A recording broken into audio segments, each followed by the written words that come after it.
Welcome back. It's time for our second game preview of the semifinals at the Basketball Champions League Final Four here in Belgrade. It's my pleasure to welcome Aleksandar Dzikic to the show, and it's not my pleasure to welcome DLS Baras to do it. Deacon Lloyd Smith, welcome to the show. Yeah, thank you. I didn't want to come because you were hosting, but It's the usual Tottenham Hotspur Hajduk split banter that we go through from day one of this competition. But anyway, Coach is caught in between of this friendly fire.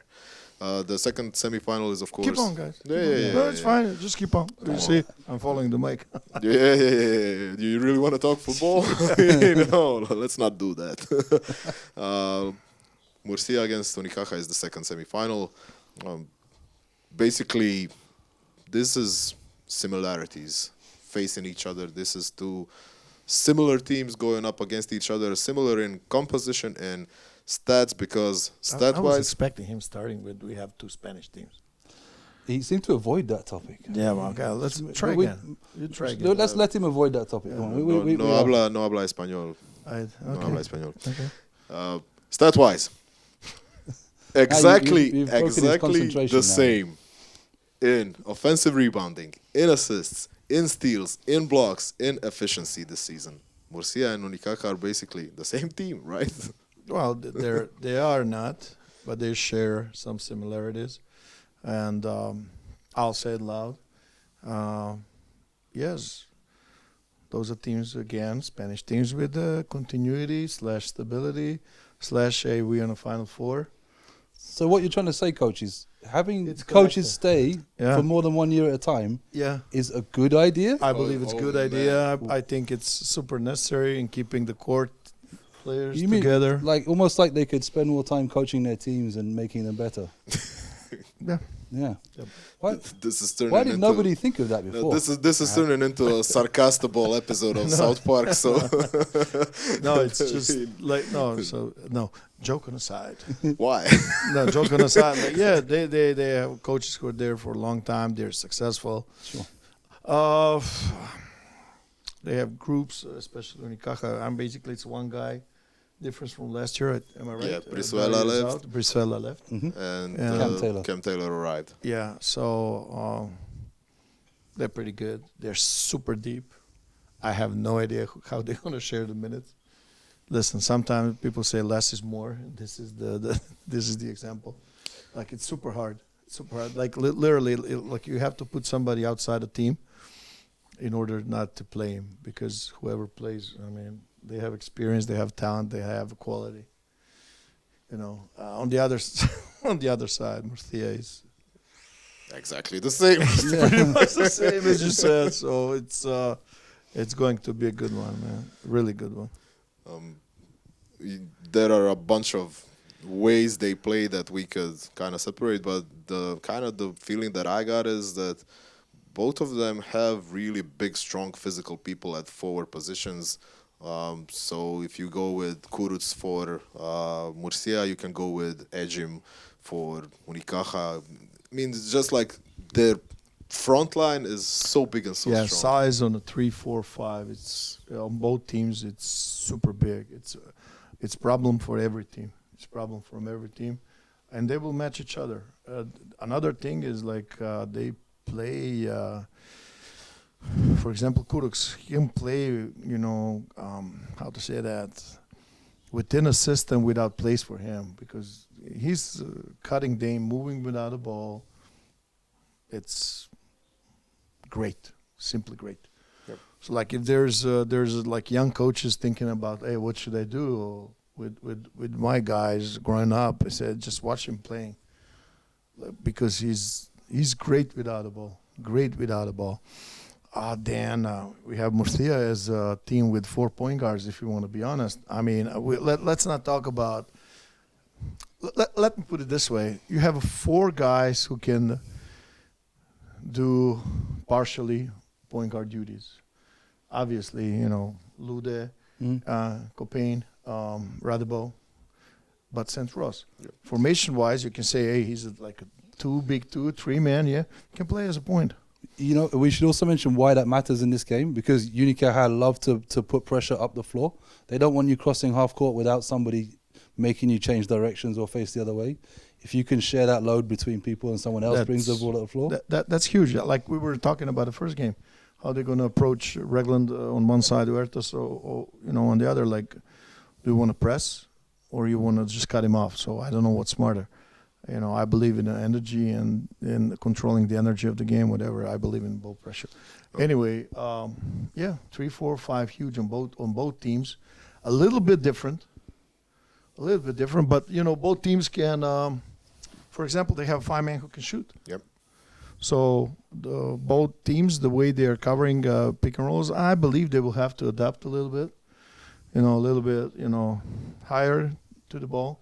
The 5-man that shoots is Osovski for Unaka. Yeah, Kravic can Even shoot. Kravic can shoot a little too. Yeah, I mean, it goes at least it goes to the similarities that we talk about because this season in the BCL, Kravic is 6 of 13 from 3-point range. It's not that big of a sample, but 6 of 13 is okay. That's more than you would think. But then you have Todorovic at 7 of 16, so it's basically the same numbers on just. No, but listen, when you talk about it, like for example about Murcia, like you have Todorovic who can pop. Who can do the mid pop, meaning opening up between a free throw line and a 3-point line, and then you can have him also as like a deep roller, so he can play on all 3 spots, all three depth, and all of a sudden like he can catch the ball and he can make a next play. His hands are. He can put the ball on ball. He can finish. Super important. Yep. Is it the same type of the game with guys coming from the bench for his team? Not really, but on the other end, you have both. Like you have Kravic. Even when he's not shooting 3, he can shoot a long too. Yes. And he's a super patient. He can play pick and roll top, pick and roll sides, everything. And then, the nightmare of Setkovsky is 5.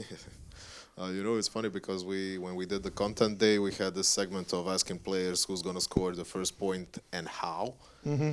And a bunch of Malaga players were like, Dave Kravic, mid-range, catch and shoot. Absolutely. Absolutely. So those they're kind of... Okay, let's talk about Murcia. So here's the problem that they faced when they faced Unicaja in the Liga Endesa. It was in December. It's not exactly the same game because that was the part where Todorovic just joined. But at home, they allowed 17 offensive rebounds for Unicaja. You think that problem is solved now? Do you think that the front side of the... Listen, it goes back to the side of opponents. It goes back to the, style of the opponent. But honestly, Murcia have all the tools they need for that. So maybe that was just a game. And if you want to be honest, game in December in a national championship and this thing, it's 2 different stories, if you want to be honest. Yeah. Let's talk about Unicaja and their playing style and what they could do.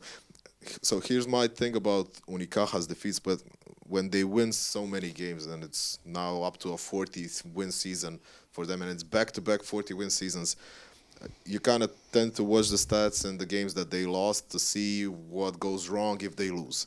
So for them, the turnovers were usually a problem because out of the 5 games in the Spanish league that they lost, only once was it a game when they controlled it, when they had less than 10 turnovers.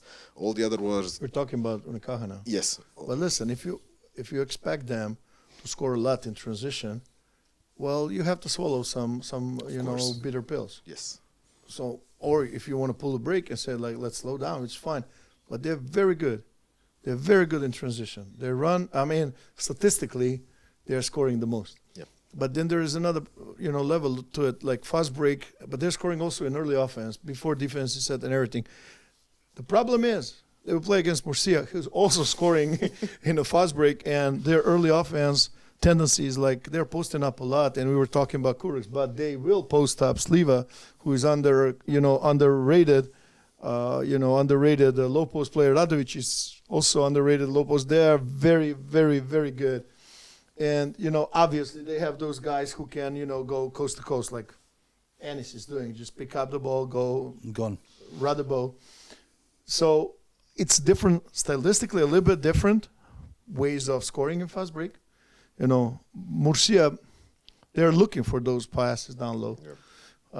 And obviously, based on a talent level, Unaka will play a little bit different with Diaz on a point and KP Perry. So again, it's think it's going to be super interesting. one major difference that we could point out in Unikaha against Murcia is that Unikaha have a real classic post-up threat in Will Thomas. Yeah, he's a go-to guy. He can score. You decide to play one-on-one. You need to have size versus him. You got to have experience because he knows what he wants. He knows he will end up on the spot where he wants to end up. And if you leave him enough time and enough room, he will create a shot. If you decide to help, anything that you decide, from a passer, from top, from baseline, whatever, he's a pretty good passer and he is a willing passer. Yep. That's the most important. And again, it's similar. We use that phrase maybe too much, but again, that's another guy that he probably experienced every coverage in a book. Yes. So it's not like, wow, I never seen that before. And this his experience, his quality, his talent. Wow. Another thing, also, he's not the only guy that can post up. They have options. They can post up maybe if they decide to go with Edgem as a 3 man. They're big. Yep. Even Barreiro knew how. Was used as SF, and that he would post it up a lot. But coming back to Will Thomas, the thing with him too is that he's not he's always ready. So it's not like you need to get him a touch early in the game. They could not use him the entire game. In the fourth quarter, they need to score. Yeah, he can be straight in, go. Yeah, just go box to box, or just post up as early as possible. Zip the ball on the side. Yeah. Try to find him because, as I said, he will end up where he wants to go. Yeah. The thing is, you don't need to get him in rhythm. He's just plug in. It's a little bit different. Who's the other big? Where they're going to place the other big, meaning how the defense is going to coverage. For example, their opponent Murcia, when they're posting up guys on the 3-4, 5 man is on the top. Todorovic is super high, even outside the 3, even Diane. I don't know, is he going to play? Whatever. Bigender is a little bit more useful down there, but they're stretching. They're stretching with the 5 man. I don't know what Unikaha will do when Thomas is on the low post and how the Murcia will defend him. Is it going to be a team effort or just one-on-one? Yeah, the problem is if Unikaha put Ossetkovski next to Thomas, Ossetkovski has unreal range. Like, he shoot him from 10 meters like it's a layup. So this is kind of just because the line is there doesn't mean you have to stand next to the 3-point line. So this is going to be a trouble for the entire defense. Another thing is because you like numbers. And listen, his numbers on a paper, sometimes they look good, sometimes not really good. But again, good luck leaving him open as a calculated risk. You actually had this term gravitational pull of a player when you describe, I think it was Turk Telekom back in the days when they had Kyle Wiltshire, and how if you're defending, you have to always have in the back of your head, you cannot leave this guy open for 1 second. So this is the gravitational pull that Unikaha have on the court, right? For sure, and in several places too. Usually with gravitational pull, you think of bigs, because you have to cover them with 2 on the post. But the shooters that they have, Carter and Kalinowski, or the shot makers too, and Barreiro has his own type of pull because he's a floor spacer, and you can't leave him open any more than you can leave Ossetkovski open. Numbers wise, he's also a very active cutter / rebounder. Yes. Playing without a ball. Yeah. And he held the BCL record for a while in threes made without a miss. He went 6 of 6 against Sassari 4 years ago. Then was beaten by Sek Henry with Karšiaka in 2021. 7 of 7 is the new record. Anyway, master key players who can fix all the defenses. Let's go with Murcia. Let's go with Marko Todorovic. When he's in, obviously he has different levels after pick and roll. Like we were talking about that, pop on a 3-point, pop on a mid-range and deep rollers. His ability to make a next play, even to finish on a low post, and he's he's a veteran who's not lazy when he's playing pick and roll. And I will explain it super short. Like Really? he will Short? yeah, he will set the screen, nothing working, he will come back. He's not like I tried it once. Yeah. Now come on, somebody else. No, he'll do it. And obviously he's different than the other guys they have. So he's giving them like a lot of it in offense. Defensively, it's going to be interesting how he's going to cover the pick and rolls. You see him more as a drop guy? Well, that's how they were using him. Let's say again, we think that Dion will play a little bit more their beer gunner. I don't know. I guess I don't know. I'm not king of predictions, but yeah, I think it's closer to his nature to be down low a little bit, controlling what's going on. His man not rolling, and going for a rebound, blah blah blah. But they have some guys that he will have to stop if they're hot. I'm talking about KP. I'm talking about Carter. Like they can score. No. They can score if they create 2-on-1 situation in a pick and roll. They can score if you give them more room and time. That they're dangerous. Good transition because you mentioned KP, Kendrick Perry, obviously the master key for Unaka. How does he enter this Final Four knowing that he missed the key shot last season at home in front of 12,000 people? Like, is that the classical chip on a shoulder kind of motivation? For a player like Kendrick Perry, he's probably missed so many shots that one's gone. Maybe it's in his mind if he has to take it again, but then probably extra motivation to make it. This guy is he's played everywhere, and it's probably not really going to be an issue for him. I would say not. He's a team first point guard, and his first priority will be getting his team going always. So I don't see that being a factor, to be honest. Yep. Underrated players, Uha Murcia, Rodion Skuruc. Well, not for me underrated. Like I really like him. I have greatest respect for that type of players. Yeah. On both ends, he can do so many things. This is why I appreciate you so much, Coach, because the other day when we were talking and I mentioned his name, you were like skeptical to say it like that, but then you went and watched how many, 7 hours of Murcia games? No, I know Kurucs. We played last year. I know, against him. but still, you were really impressed with him after you watched 7 hours of Murcia Yeah, games. I watched some games. I was like, wow, good. And not even like I didn't pick games like because he scored a lot. No, he never does. That's the thing. He just goes like he can have a 7.5 rebound game and be easily the best player of the game. Okay. Like if you look through the league, the BCL is a league of underrated guys that people that like Coach that know about them don't underrate them, but they are underrated somehow. Yep. The same goes with Kurucs too. Is that we put together candidates for the defensive player of the year, and he's not there because Sant Ross is on his team and he's an elite defender. But Kurucs is an unbelievable defender as well. Big body. No, it's not all just that. It's big body. He's mobile and good hands. Yeah, competitive guy. Yeah, he's got a good motor in him. Like he never stops working. Yep. For Unaka, Delano Setkovski, the guy with German passport, I think, or could be, or is planning to get it. And if he does it, wow. Yeah, he has a passport also. Well, listen, every time when you have guys who can cover two positions, so to speak, easily, that's advantage. And he can do it.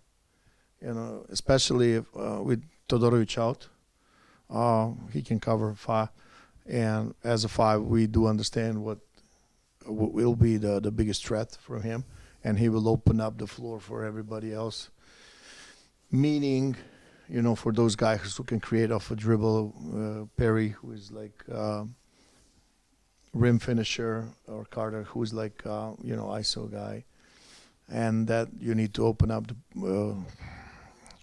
paint for those guys, and he can give you that again with him on the floor.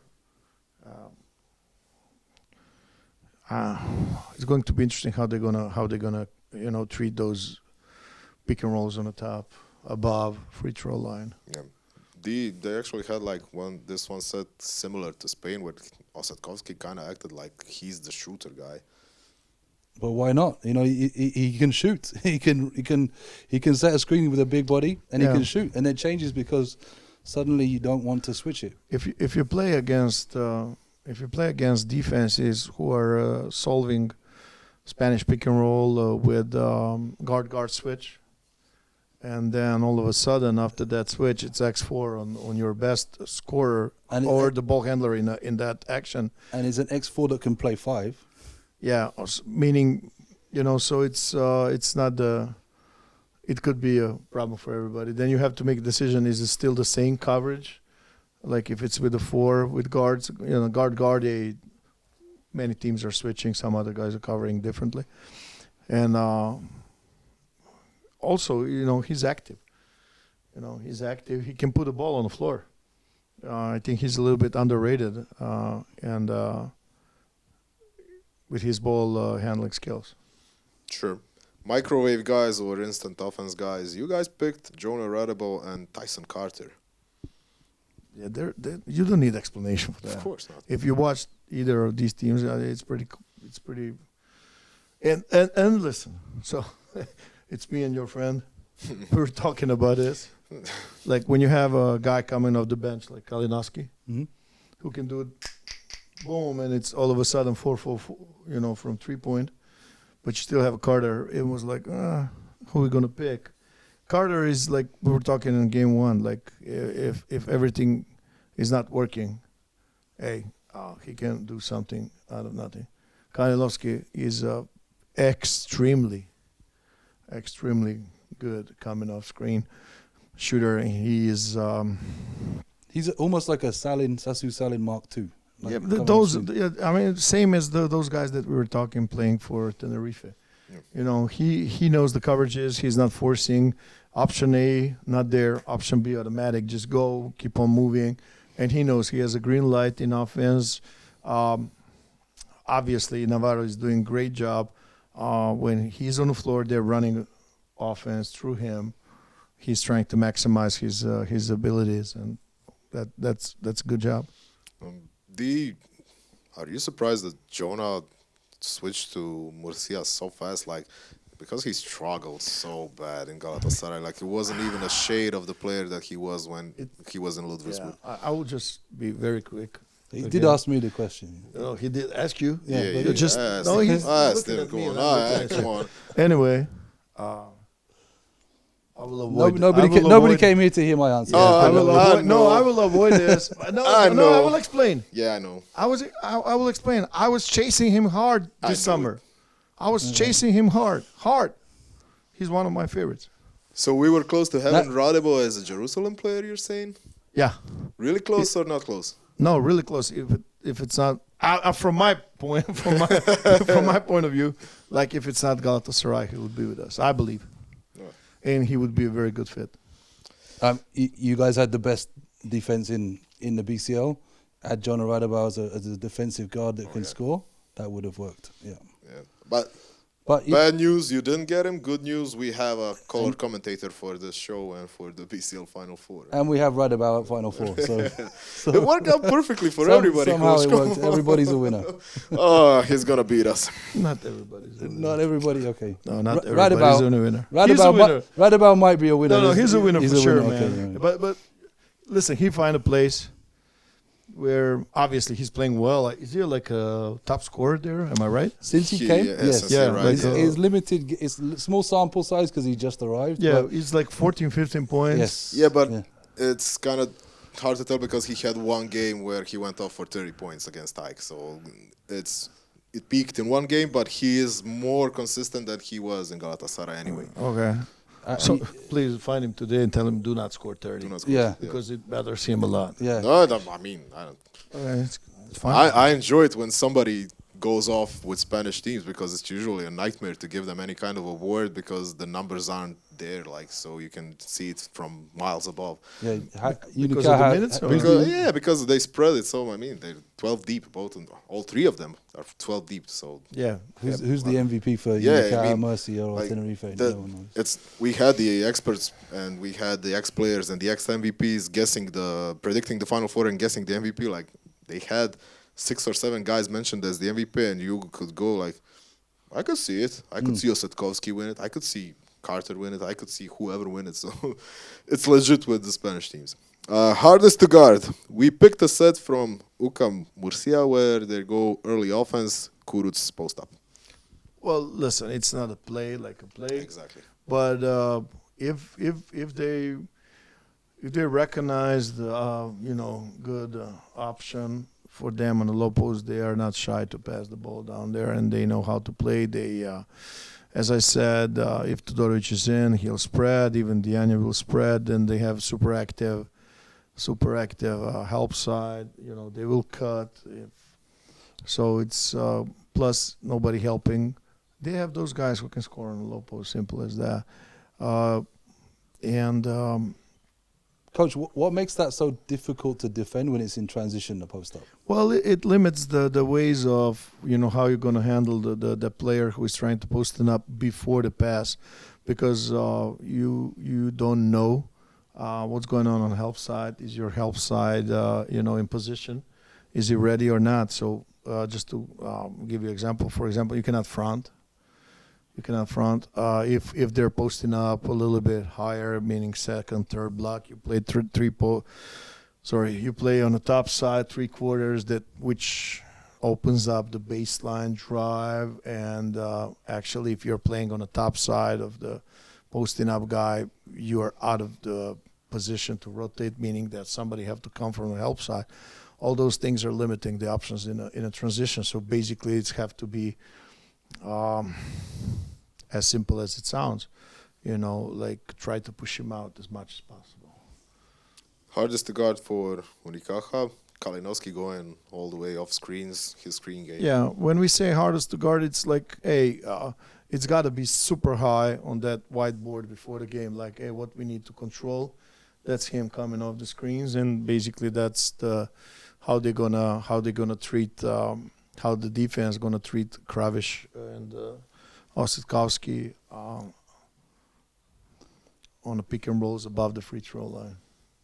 With the screen coverages, when Kalinowski's coming off, you almost have the same decision, because you need to decide if you're sending 2 on the ball when he comes off, or if you're trying to chase him and drop. And it's almost like a pick and roll decision off the ball for the defense. And then again, it's something that both point guards for Unicaja, Diaz and Perry, they're pretty good. They're patient. They're reading.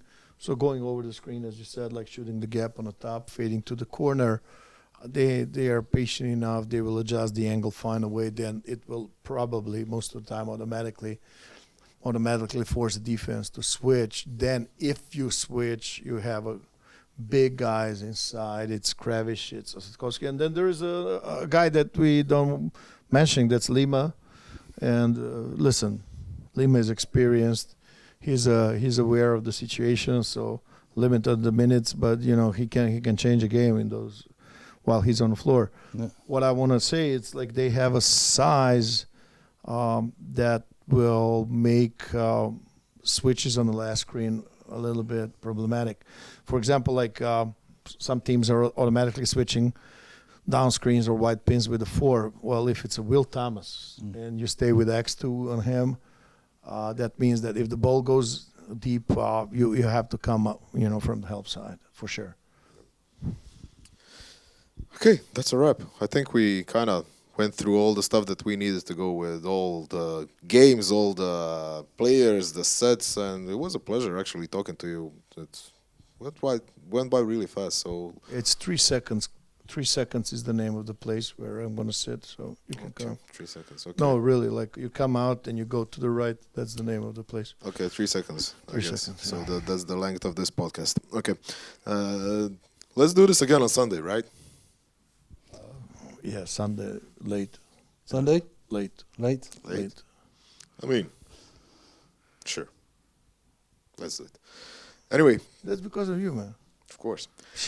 Thanks everybody for tuning in. Now you're set to enjoy the second semi-final game between UK Murcia and Unaka. We'll be back on Sunday to preview the final of the Season 8 of the Basketball Champions League. Stay tuned.